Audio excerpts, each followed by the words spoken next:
Zamonaviy harbiy aviatsiyada Rossiyaning Su-35 va Amerikaning F-35 samolyotlari ko'pincha bir-biriga qarshi qo'yiladi. Ammo bu qarama-qarshilik shunchaki qaysi biri kuchli degan savoldan anchagina chuqurroq. Bugun biz ushbu taqqoslashda samolyotlarni 3 ta asosiy raundda baholaymiz. Aerodinamika va tezlik, texnologiya va aql, hamda jangovar imkoniyat va moslashuvchanlik. Erkaklar hayoti uchun muhim funksiyani qo'llab-quvvatlovchi Vulkan mahsuloti. Prostata adenomasi, prostatit hamda jinsiy muammolarda sizga eng ishonchli yordamchi bo'ladi. Yaqinlikda hissiy va kuch uyg'unligini oshiradi. Mahsulot 5-7 kun ichida o'z ta'sirini ko'rsatishi bilan bemorlar ishonchini oqlagan. Muammolaringizga yechim sizga yanada yaqin. Vulkan salomatlik manbai. Birinchi raund: aerodinamika va tezlik. Ushbu raundda eski klassik aviatsiya mezonlari birinchi planga chiqadi, ya'ni tezlik, balandlik va manyovrchanlik. Bu yerda Rossiyaning Su-35 o'zini ancha ishonchli ko'rsatadi. U kuchli dvigatellar va tras vectoring texnologiyasi tufayli juda keskin burilishlar qila oladi. Past tezlikda ham boshqaruvni yo'qotmaydi. Bu esa yaqin havo janglarida katta ustunlik beradi. Rossiya samolyoti maksimal tezlik bo'yicha ham ustun. U taxminan 2400 km/soat tezlikkacha chiqa oladi. Amerikaning F-35 esa bu raundda ataylab yutqazgandek. U maksimal tezlik yoki ekstremal manyovr uchun emas, barqarorlik va yashirinlik uchun yaratilgan. F-35 ning tezligi pastroq, manyovr imkoniyatlari esa Su-35 darajasida emas. Ammo muhim jihati shundaki, F-35 dizayni uni keskin burilishlarga majbur bo'ladigan vaziyatlardan qochish uchun ishlab chiqilgan. Demak, shunday ekan, birinchi raund g'olibi Rossiyaning Su-35 samolyoti. Ikkinchi raund: texnologiya va aql.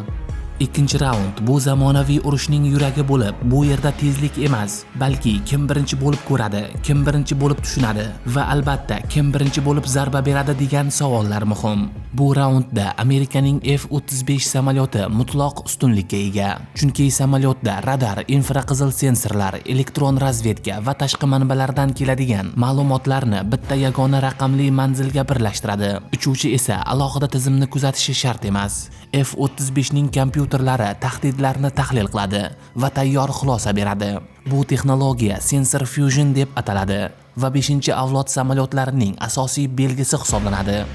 Rossiya samolyoti ham radar, infraqizil tizimga ega, ammo ular asosan mustaqil ishlaydi. Uchuvchining o'zi ko'proq qarorlarni qabul qiladi va ko'proq yuklama oladi. Bu tajribali uchuvchi uchun afzallik bo'lishi mumkin, ammo haqiqiy jang sharoitida xatolik ehtimolini oshiradi. Bundan tashqari, F-35 ning Stealth texnologiyasi uni radar uchun juda qiyin nishonga aylantiradi. Rossiya samolyoti radarlari F-35 ni kechroq aniqlaydi. Shunday ekan, bu raundda Amerika samolyoti katta farq bilan g'alaba qozonadi. Uchinchi raund: jangovar imkoniyat va moslashuvchanlik. Uchinchi raund samolyotlarning real jang sharoitida qanchalik moslashuvchan ekanligini bildiradi. Bu yerda ham F-35 yana ustun chiqadi.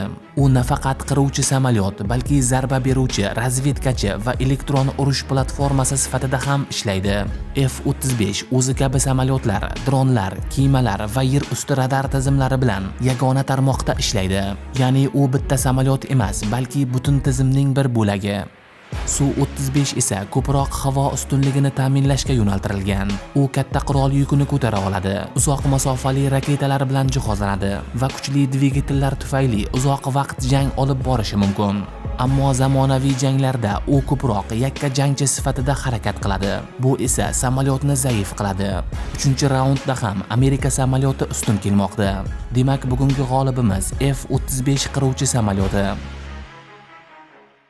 Xo'p, endi umumiy xulosalarga to'xtaladigan bo'lsak, 3 raund yakuniga ko'ra ikkala samolyot o'rtasidagi farq aniq ko'rinadi. Su-35 eski klassik aviatsiya qonunlariga asoslangan kuch va manyovrga tayanadigan samolyot. F-35 esa zamonaviy urushlar uchun yaratilgan bo'lib, axborot va texnologiyaga suyanadigan platforma. Demak, Rossiyaning Su-35 yaqin masofadagi janglarda juda xavfli raqib. Ammo amerikaliklarning samolyoti unga yaqinlashib o'tirmasdan uni yo'q qilishi mumkin. Qadrli do'stlar, keyingi videolarda qaysi qurollarni taqqoslashimizni xohlaysiz? Fikrlaringizni izohlarda yozib qoldiring. Keyingi videolarda ko'rishguncha